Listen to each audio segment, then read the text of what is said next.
Okay, so as you guys just saw, these three incredible films, we have two sets of directors from two of those films that you just saw. We have Christine Nguyen and Matthew Kwiecinski, who are the directors of Dear Noah. Give it up for Dear Noah. We also have Shaandin Tome and Rayka Zahtabchi, the directors of Long Line of Ladies. Give it up. And we also saw Heart Valley at the end there, which was fantastic, and sort of weaves in some of these themes as well. So thank you all for being here. Thank you for doing this, and congratulations on both of these and premiering on this big screen in the middle of New York City. I think there are some themes that sort of cross through them, but I also just want to talk with each of you about your respective films that you made. One of the things that I'd love to pose to each of you, and we had an interesting conversation before about where you thought you were going to head with this film and where it ended, and if it's what you anticipated, if it's smaller, if it's bigger, if it's more focused. Because part of what you said to me is something that I think will lead to a bigger conversation in a moment, but just with where you landed with your film, how does it differ from where you started, and what was that process like? Yeah, I mean, it was quite different from where we started. I think when Christine and I first approached the idea, there was obviously a lot that was happening in Texas at the time. The NBC Hour reporter Joe Yerkaba had been covering a lot of that. And so when we decided that we wanted to do a film about it, originally the intent was to really kind of take a much broader approach. One of our first iterations was looking at the history of this kind of legislation, how it's evolved over the decades. Obviously then getting into what was going on in Texas at the time, and then focusing on probably a couple families that were being impacted by this. But then as we started talking to, as we started having conversations with families in Texas, that were being affected by both the different bills and things that are being proposed at the state legislature, and then obviously the governor's directive. We started having those conversations, and then we were maybe we focus more on the family side.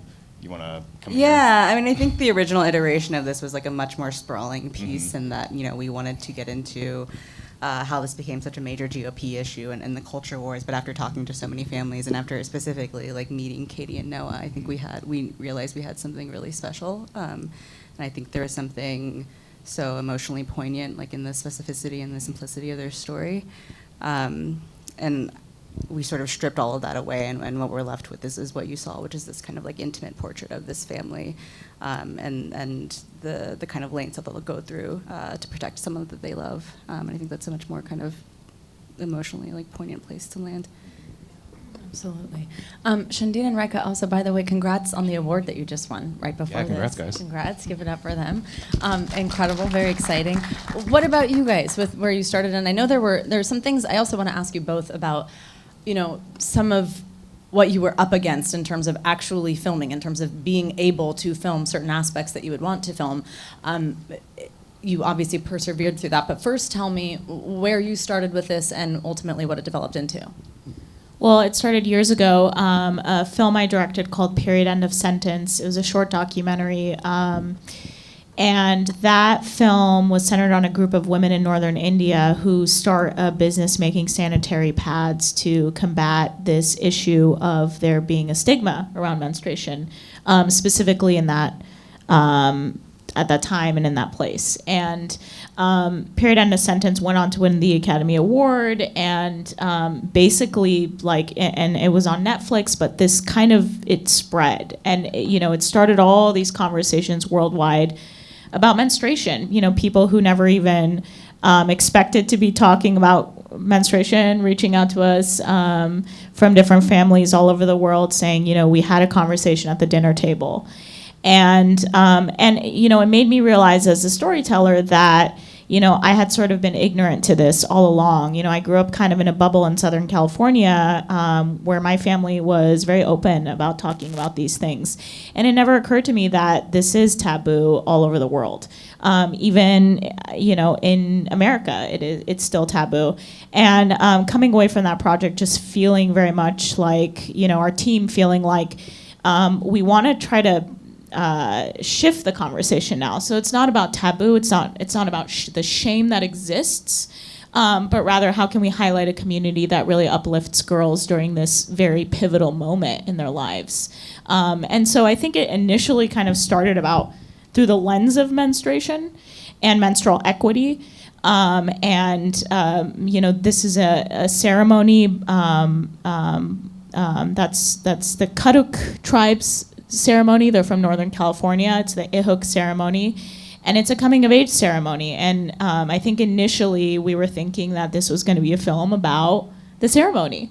And it evolved into something much greater, and it became about almost everything but the actual ceremony itself.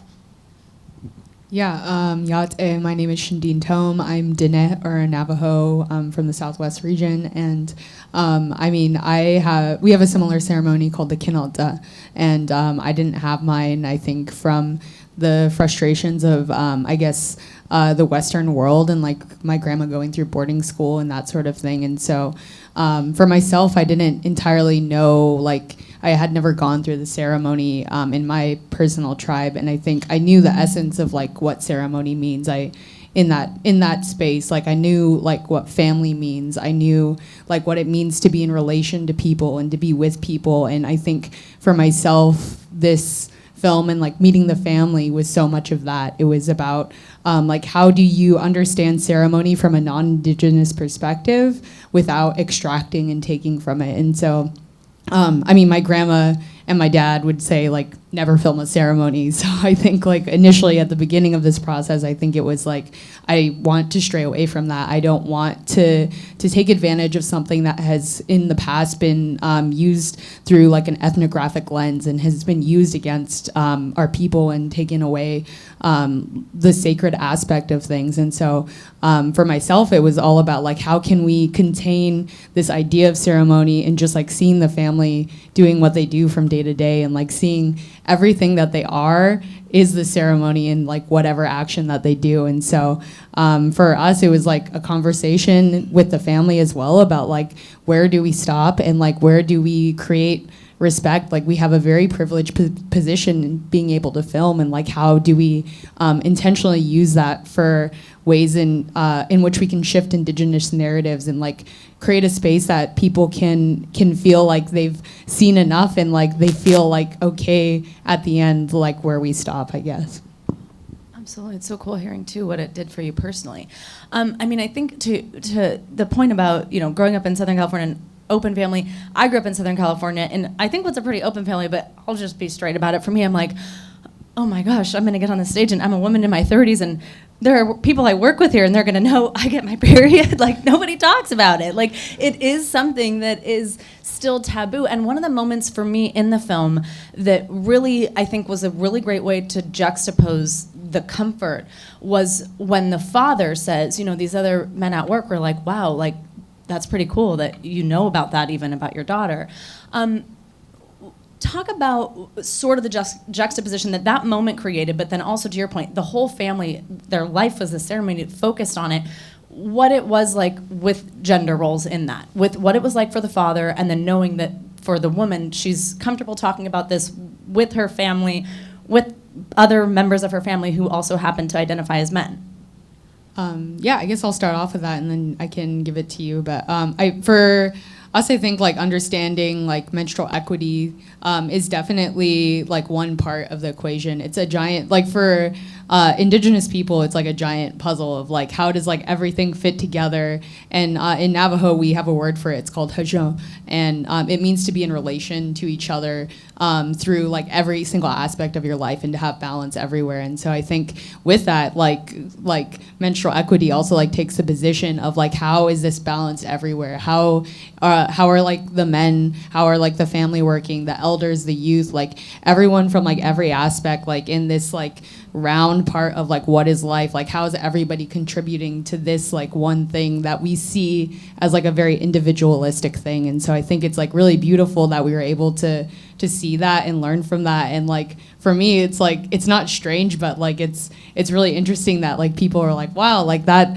like it almost feels like a key to like solving something, like just like indigenous perspective and philosophy, and it just like feels really good that like that's valued, I guess. But I'll let Rayka continue that. I mean, it was beautifully said, but I'll just add that, you know, it's funny that you say that because I think we hear from a lot of men after watching this film. We premiered the film on a New York Times Op Docs November 1st, and just an outpouring of comments and love and positivity, and a lot of men chiming in. And I think that's really important, you know. It's possible that men feel seen when they watch this film. You know, they feel like they're being included in a conversation, right? It's like, this isn't just something that affects women. This is like, you know, if we want to eradicate the stigma, then the other 50% of the population also has to be part of the conversation, you know? And I think that's a really beautiful thing that we observed, is that like, no one thinks about like what their gender is. It's just like within the family and within the community. It's just like, you know, Auntie's having her period. We all have to get on board and assume our positions, and this is our role. We're ready to support her, and then Auntie is ready to support all the other women when they come of age. Really, really amazing stuff that you guys just said, and it's, I mean, you can feel everything you just said when watching the film, so it's just so well done. In Dear Noah, the other thing, of course, that is something that you notice is that you don't show Noah's face, that you made that decision.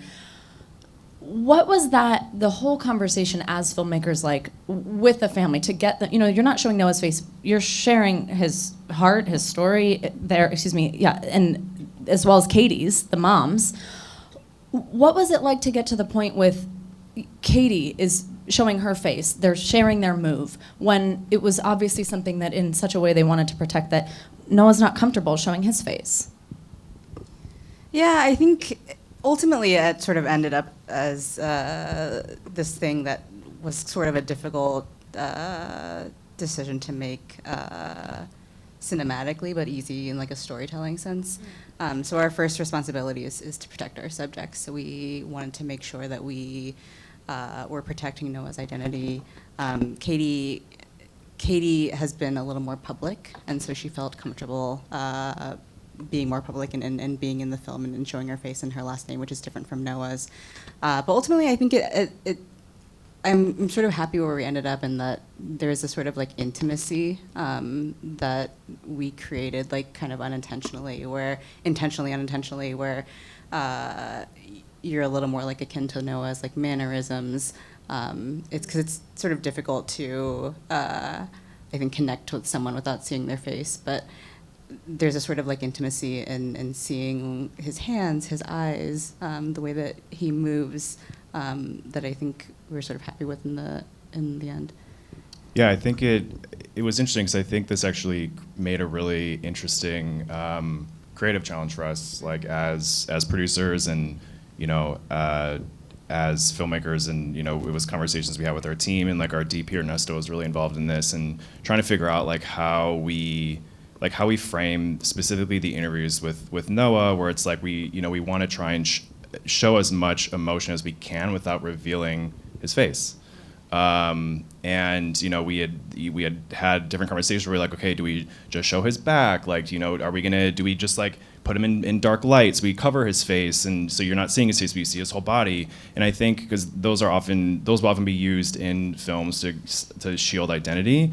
But the thing that like we were trying to be really diligent about is making sure we weren't losing like the humanity in seeing him. And I think that's like why, you know, when you see the emotion in his eyes, when you see like his hands, and like how when he was playing with the you know, the handkerchief at the one point, or the bandana, it's like you still are seeing how he's feeling without actually seeing like the full emotion on his face. And so it was a really cool kind of like creative challenge for us when filming this, even too with his little brother too, because we obviously didn't show Jamie's face either. And so yeah, it was a creative challenge that's I think unlike either of us have ever had to do before when filming a piece. Yeah. And in your film also, you're not getting to the point of showing the ceremony ends in this beautiful way, you know, of the walking away. you just mentioned this a moment ago with kind of deciding the line of when are we showing something that is this beautiful thing to show, or when does it feel like we're crossing a line? Talk about getting up to that moment where we're building up to this and then framing the film in such a way where it doesn't feel like we lost anything, not, seeing that whole ceremony go on over the course of those next few days, about creatively what that was like. Yeah, I think there's like several different parts to that. I mean, I've worked in Indigenous film, like I think through when I started, and so like it's been really exciting. I mean, like at the start of this film, it was so exciting to be able to like think of these ideas and like actually follow them through. And creatively, like how do you intentionally shoot something that is like in real life? Like there's a family there, and like we actually shot on 16 millimeter as well, which was like a choice of like trying to be intentional about things, and like how did we like in every aspect of what we were doing create intention and like place ourselves in like how is the audience seeing this, like how like exactly like how are we like framing this. And we really wanted the audience to feel like welcomed, but at the same time like find that place of respect and not feel like they were losing anything. And I think it's like incredibly important for people to see that and feel that viscerally and emotionally, instead of you telling them, I guess, like how to feel and like how to do something. And I think there's been like so many docs by Indigenous people that have been pleading and like yelling to like create understanding and create like some type of awareness. And so like for ourselves, it was a way to try something different and try like how can we use this family who's like so incredible and positive and just like so exactly how they are in the doc, and use that like through film and like create intentionality through that. And it was like a gift of like everything like falling together, and it was incredible that we were able to achieve that. But it definitely happened through intention and lots of talking and lots of thinking about like how does this film not just last in the now. Like this film is like a drop in the bucket compared to like the crazy amount of history that their tribe has gone through, and it's gonna continue after that too. Like maybe in the future the Keduk people won't want to show this film, and like giving that that agency to the family as well, and like really allowing them to think that like this film can be placed anywhere, and like we really want to think about the future of the people as well. In Dear Noah, I noticed in watching it, and I actually stopped and noted the time. In the first 3 minutes and 30 seconds of the film, you hear Katie say, "I love you," 3 times. Twice to Noah and once to her younger son, Jamie. With the backdrop of why this family's moving, that families are being investigated for potential child abuse. What was it like to choose which moments to show of a mother in that particular position? She's moving because she is concerned about just what I said, about being investigated, and of course for the health and mental health of her son. But I noticed it. I literally paused because I thought, wow, like she wakes Noah up and says, "I love you," as he's getting out of bed, as he's going off to school, to her younger son. What was that like, framing that with the backdrop of knowing that that's what was going on in this state at this time?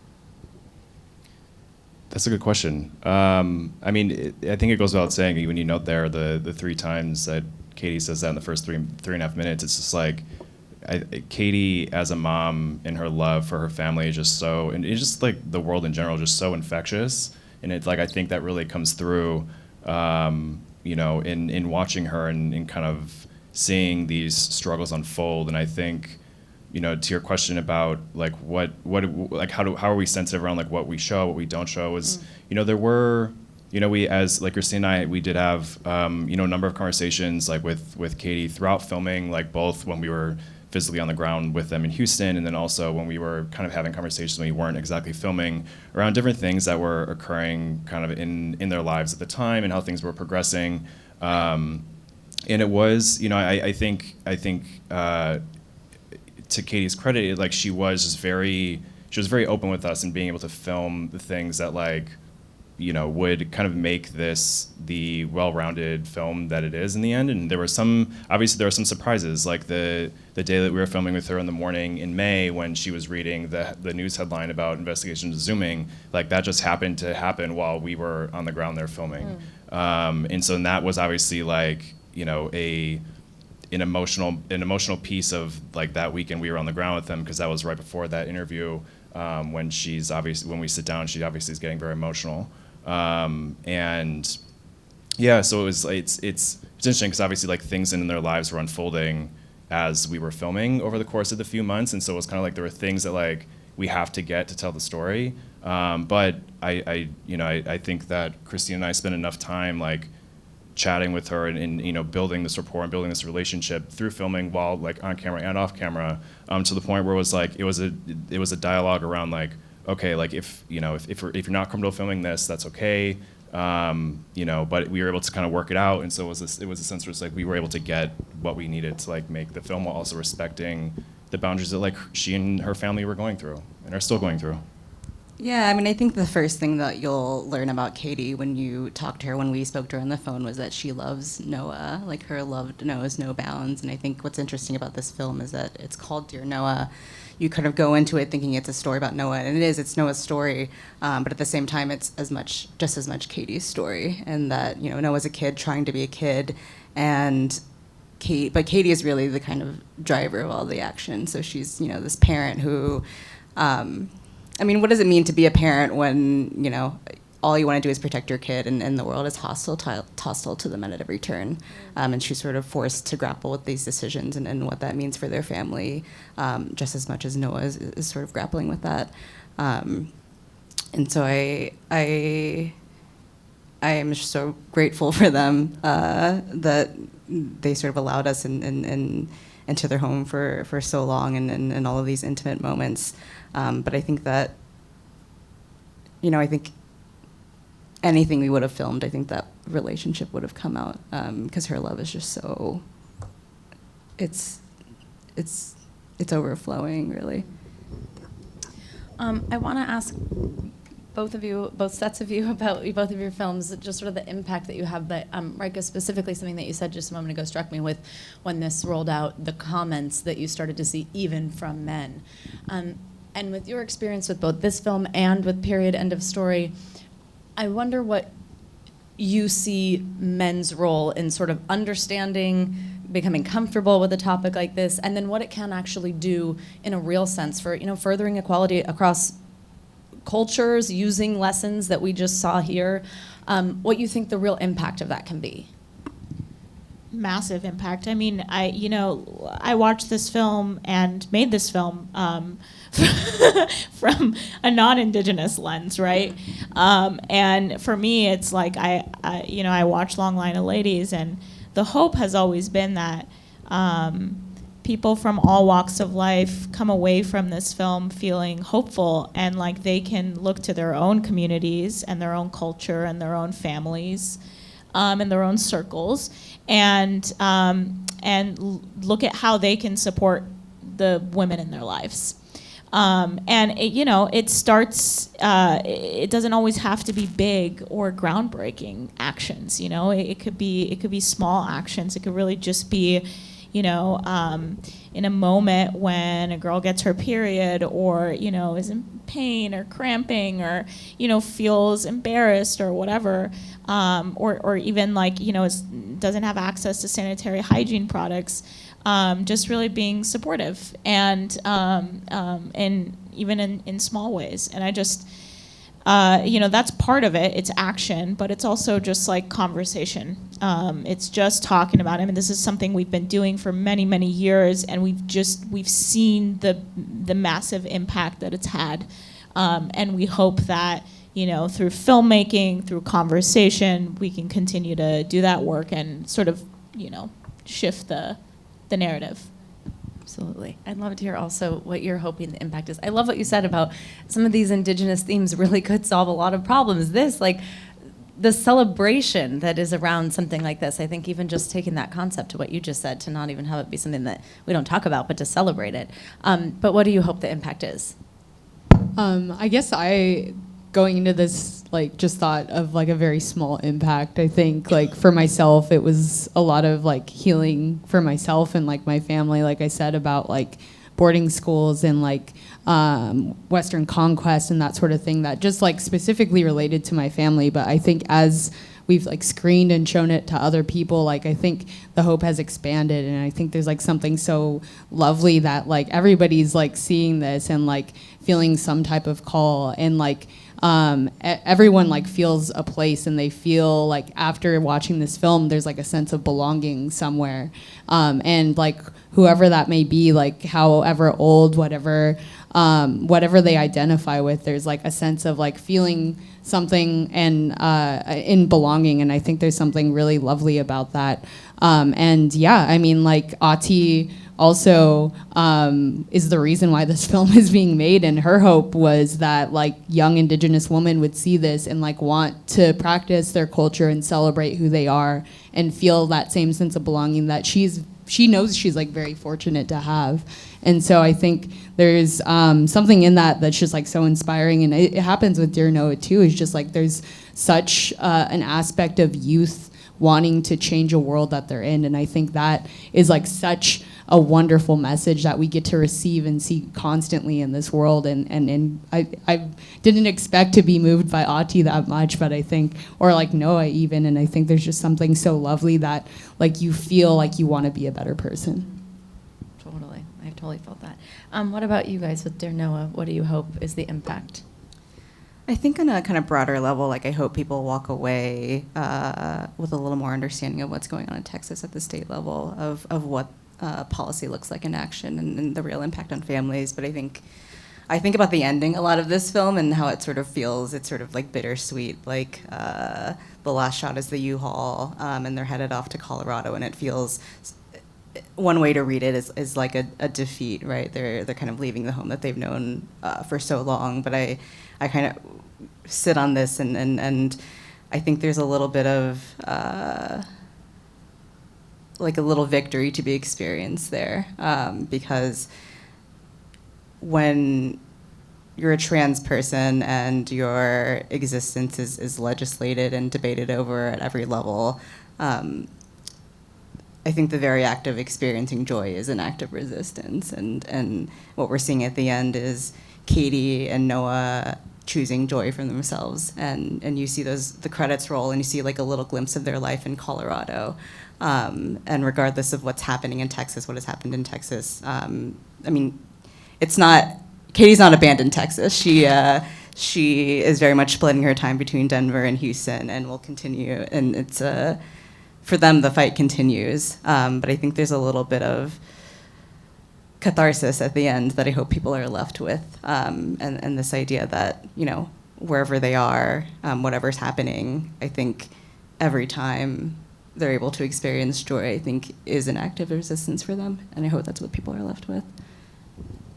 Yeah, I mean, just agree with everything Christine said, and just to add to that, I just hope that this film can put a human face on kind of everything that you see in the news, that you hear in sound bites, that you see being tweeted, that, you know, you see being debated in legislatures, that you see, you know, being issued in these directives like Governor Abbott's. It's like these sound bites, the tweets, the directives, they have really like dire human consequences for the families that they impact, like Katie and Noah's. And I just hope that in some way, I hope that this film can kind of be a lens for just more understanding of like, you know, what it means to be trans, and B, just the real impacts that this legislation, you know, or government directives can have on families. Thank you all so much. Thank you for talking. Thank you for sharing your films. Give it up, you guys. Dear Noah and Long Line of Ladies. So cool to see it in this theater. Thank you so much. Thank you for having us. Your time tonight. Thank you. Thank you.